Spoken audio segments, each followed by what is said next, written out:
என்னம்மா சமைக்க போற? இன்னைக்கு பருப்பு பாயாசம் வச்சு வடை சுட போகிறேன். பருப்பு பாயாசத்துக்கு ஒரு 1/2 கப்பு பருப்பு எடுத்திருக்கேன். இதை கழுவி எடுத்துக்குங்க. இது வந்து பாசி பருப்பு பாயாசம். பாசி பருப்பு வந்து எப்பயுமே நம்ம நிறைய போடக்கூடாது, திட்டமாக கம்மியாக தான் போடணும். கொதி வரட்டும். ஒரு 10 ஏலக்காய் அப்படியே தட்டி போட்டுக்குங்க.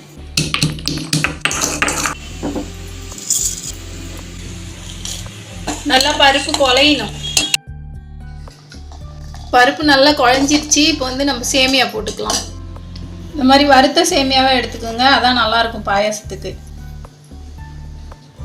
1/2 கப் பாசி பருப்புக்கு 3/4 கப் சேமியா.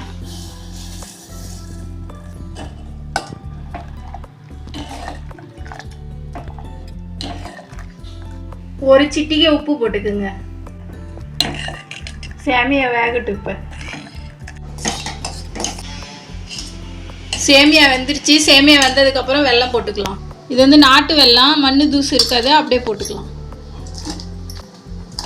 எவ்வளோ உங்களுக்கு இனிப்பு தேவையோ அவ்வளோ வெல்லம் போட்டுக்குங்க.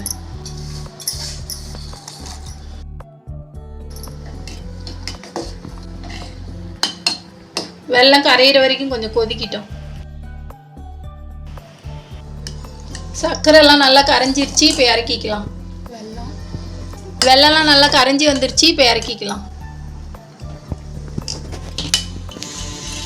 பருப்பு பாயாசம் தான், ஆனால் பருப்பே தெரியாது, அந்த அளவுக்கு நல்லா பருப்பு குழஞ்சி இருக்கு. இதே மாதிரி செய்யுங்க, நல்லா டேஸ்ட்டாக இருக்கும்.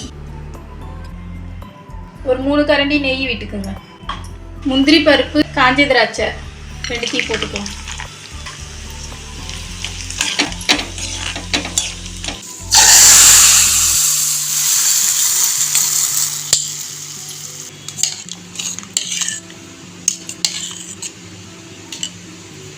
அவ்வளோதான், பருப்பு பாயாசம் ரெடி. பாயாசம் ஆறுனதுக்கப்புறம் தேங்காய் பாலோ இல்லை காய வச்ச பால், பசும்பாலோ 2த்துல ஏதாவது ஒன்று விட்டு அதுக்கப்புறம் கிண்டி விட்டுக்குங்க, கரெக்டாக இருக்கும். பருப்பு பாயாசத்தில் ஊற்றுறதுக்காக 1/2 மூடி தேங்காய் எடுத்திருக்கேன்.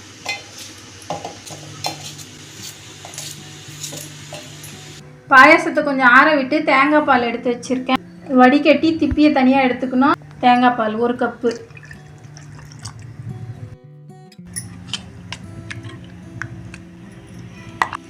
பாசி பருப்பு பாயாசம் ரெடி. உளுத்த வடைக்கு மாவு அரைச்சி வச்சிருக்கேன். பருப்பை ஊற வச்சு அதுக்கப்புறம் வடிகட்டி மிக்சர்லேயே போட்டு கெட்டி அரைச்சிக்கிங்க. இந்த மாதிரி உப்பு மாவுலேயே போட்டு அரைச்சிட்டேன். மிக்சியில் அரைச்சிங்கன்னா கொஞ்சம் கெட்டியாக வரும். கருவேப்பிலை கொஞ்சம், மல்லி இலை கொஞ்சம், மிளகாய், வெங்காயம்,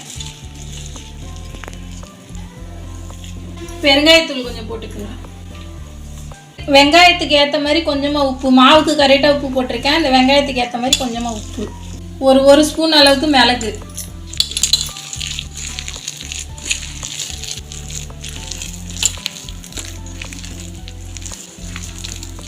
நல்லா ஒரு 3 மணி நேரம் ஊற வச்சு மிக்சர்லேயே போட்டு அரைச்சி சுட்டிங்கன்னா எண்ணெய் இழுக்காது. 1/2 கிலோ 1 கிலோ வரைக்கும் மிக்சரில் அரைச்சி சுடலாம். கிரைண்டரில் அரைக்கிறதுனால அரைச்சி கொஞ்சம் ஒரு 2 ஸ்பூன், ஒரு 3 ஸ்பூன் வந்து அரிசி மாவு கலந்து சுட்டுக்கலாம். கையில் கொஞ்சம் தண்ணி தொட்டு ஈஸியாக போடலாம் வடை. அப்படியே எடுத்து மாவு உருட்டி இப்படி போட்டுக்கணும்.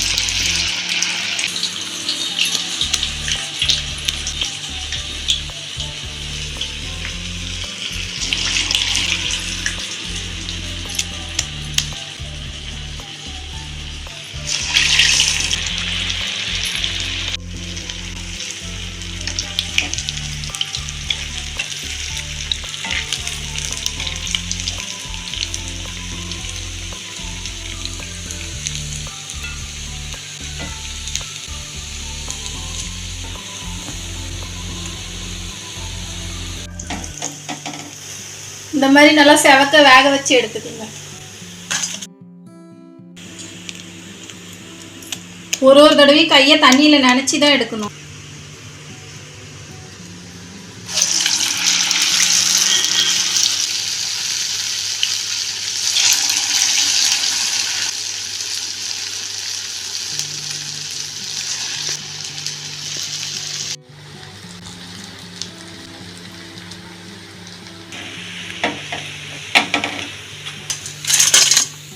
இதே மாதிரியே வடை செஞ்சு பாருங்கள், எடுக்க எடுக்க வடை காலி ஆகிட்டே இருக்கும்.